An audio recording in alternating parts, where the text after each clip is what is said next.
6 నెలల్లో పెళ్లి పథకంలో చేరండి. మీ ప్రియమైన వారికి 6 నెలల్లో పెళ్లి చేయండి. కృష్ణ సాయి బ్రాహ్మణ వివాహ పరిచయ వేదిక బ్రాహ్మణులకు మాత్రమే. మరిన్ని వివరాలకి కాల్ 8855592015 లేదా 9000333990.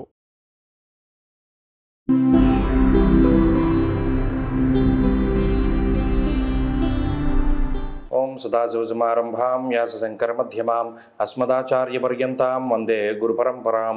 జ్యోతిషశాస్త్రాన్ని భావితరాల వారికి ప్రసాదించిన ఋషుల యొక్క పాదపద్మాలకి నమస్కారం చేసుకుంటూ, అలాగే నాకు జ్యోతిష విద్యను నేర్పిన గురువర్యులు జ్యోతిష బ్రహ్మ కీర్తిశేషులు శ్రీ ఈరంకి సూర్యనారాయణమూర్తి గారు, సూర్యశ్రీ దైవజ్ఞ గారి యొక్క పాదపద్మాలకి నమస్కారం చేసుకుంటూ, ఓం శ్రీ మహాగణాధిపతి నమః, శ్రీ గురుభ్యో నమః, హరి ఓం.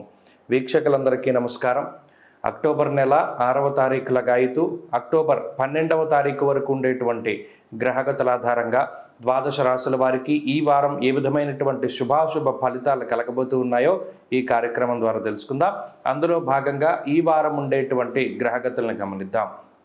ఈ వారంలో వృషభ రాశి యందు గురువు వక్రగతిలో ఆయన సంచారాన్ని చేయబోతూ ఉన్నారు. కుజుడు మిథున రాశి యందు, అలాగే కన్యా రాశి యందు రవికేతువులు, తులారాశి యందు శుక్రబుధులు, మరి ముఖ్యంగా తులలగాయితూ మకరం కుంభరాశుల వరకు చంద్రుని యొక్క సంచారము, కుంభమందు వక్రించిన శనేశ్వరుడు, మీనరాశిలో రాహు సంచరిస్తూ ఉన్నారు. ఇటువంటి పరిస్థితుల్లో ద్వాదశ రాశులకి ఏ విధమైనటువంటి ఫలితాలు కలగబోతున్నా తెలుసుకుని, కర్కాటక రాశి వారికి ఈ వారం సానుకూలమైనటువంటి గ్రహస్థితి గోచరిస్తూ ఉన్నది. ప్రత్యేకించి వ్యయస్థానమందు కుజుని యొక్క సంచారం కొంత ఇబ్బంది పెట్టినప్పటికీ 10వ తారీఖు వరకు గురువు యొక్క అనుకూలత ఉన్నది. తదనంతరం గురువు యొక్క వక్రస్థితి ప్రారంభమవుతుంది.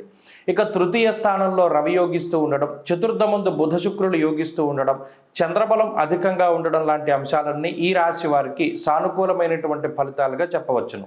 అయితే కుజుని యొక్క వ్యయభావ స్థితి మాత్రము కొంత జీవన విధానాన్ని ఇబ్బంది పెడుతూ ఉంటుంది. అనగా సరైనటువంటి సమయానికి భోజనము, సరైనటువంటి సమయానికి నిద్రపోకపోవడము, ఇవి సరైన సమయానికి భోజనం లేక నిద్రపోక కొంత ఈ రెండు కూడా శరీర ఆరోగ్యంపై ప్రభావం ఎక్కువ పడేలా కనబడుతూ ఉన్నది. అకారణంగా ఏదైనా ఒక ప్రయాణం చేయవలసి రావడం, అనుకోకుండా ఏదైనా ఒక ప్రయాణం చేయవలసి రావడం, అలాగే అనుకోనటువంటి ఖర్చులు కొంత ఇబ్బంది పెడుతూ ఉన్నప్పటికీ ఆ ఖర్చులకు తగ్గటువంటి ఆదాయాన్ని మాత్రం ఈ గ్రహస్థితి సమకూరుస్తూ ఉంటుంది. కుటుంబ సభ్యులతోటి ఉండేటువంటి సఖ్యత వాతావరణం మెరుగుపడుతూ ఉంటుంది. అలాగే కుటుంబంలో ఉన్నటువంటి చిన్నపాటి సమస్యలు కానీ లేదా మరి ఏ ఇతరత్ర ఇబ్బందులను కానీ చక్కగా అధిగమించగలుగుతారు. ఉద్యోగపరమైనటువంటి సమస్యల నుండి బయటపడగలుగుతారు. వ్యాపార పరంగా ఈ రాశి వారికి ఈ గ్రహస్థితి చాలా అనుకూలమైనటువంటి ఫలితాలని ఇస్తూ ఉన్నది. ప్రత్యేకించి చతుర్థ స్థానమందు ఎప్పుడైతే బుధ శుక్రుల యొక్క సంచారము, తృతీయమందు రవిగ్రహం యొక్క సంచారం ఉన్నదో ఆరోగ్యం, నిత్య సంతోషం, బంధుమిత్ర సమాగమ అంటూ ఉన్నది శాస్త్రం. అనగా ఏదైనా ఒక శుభ కార్యక్రమం రీత్యా బంధువులందరూ కూడా సత్సంగంగా ఒక చోట ఏర్పడుతూ ఉండడం, లేదా బంధుమిత్రులతోటి మీరు కొంత ప్రత్యేకమైనటువంటి కలయిక ఏర్పడుతూ ఉండడం, శుభ కార్యక్రమాల్లో పాల్గొంటూ ఉండడము, అంతేకాక ఏదైనా దూరత్ర బంధువులతోటి కుటుంబ సభ్యులతోటి ప్రయాణాలు చేసేటువంటి పరిస్థితులకి సైతం ఈ గ్రహస్థితి కారణమవుతూ ఉంటుంది. అలాగే ఉద్యోగపరమైనటువంటి ఎదుగుదలని సూచిస్తూ ఉన్నది. ఉద్యోగం మార్పుకే చేసేటువంటి ప్రయత్నాలు సత్ఫలితాలను ఇవ్వడానికి అవకాశం ఉన్నది. వ్యాపార విస్తరణకి ఈ గ్రహస్థితి సహకరిస్తూ ఉంటుంది. అలాగే ప్రత్యేకించి విద్యార్థులకి గ్రహస్థితి అనుకూలంగా ఉన్నది.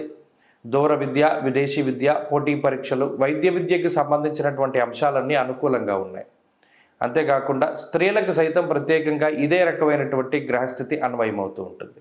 కర్కాటక రాశి వారి వారం మరింత అనుకూలమైనటువంటి ఫలితాలని సాధించడానికై అమ్మవారి యొక్క ఆరాధన చేస్తూ ఉండడం మంచి ఫలితాన్ని ఇస్తుంది. ప్రత్యేకించి శుక్రవారం నాడు రాహుకాల సమయంలో దీపారాధన చేయడం అమ్మవారి సన్నిధిలో మంచి ఫలితాన్ని ఇస్తుంది. దేవీ ఘటకమాల స్తోత్రాన్ని ప్రతినిత్యం పారాయణ చేయడం మంచి ఫలితాన్ని ఇస్తుంది. ఈ వారం కలిసి వచ్చేటువంటి రోజు బుధవారంగా చెప్పవచ్చును. అదృష్ట సంఖ్య 5, అదృష్ట వర్ణము తెలుపు.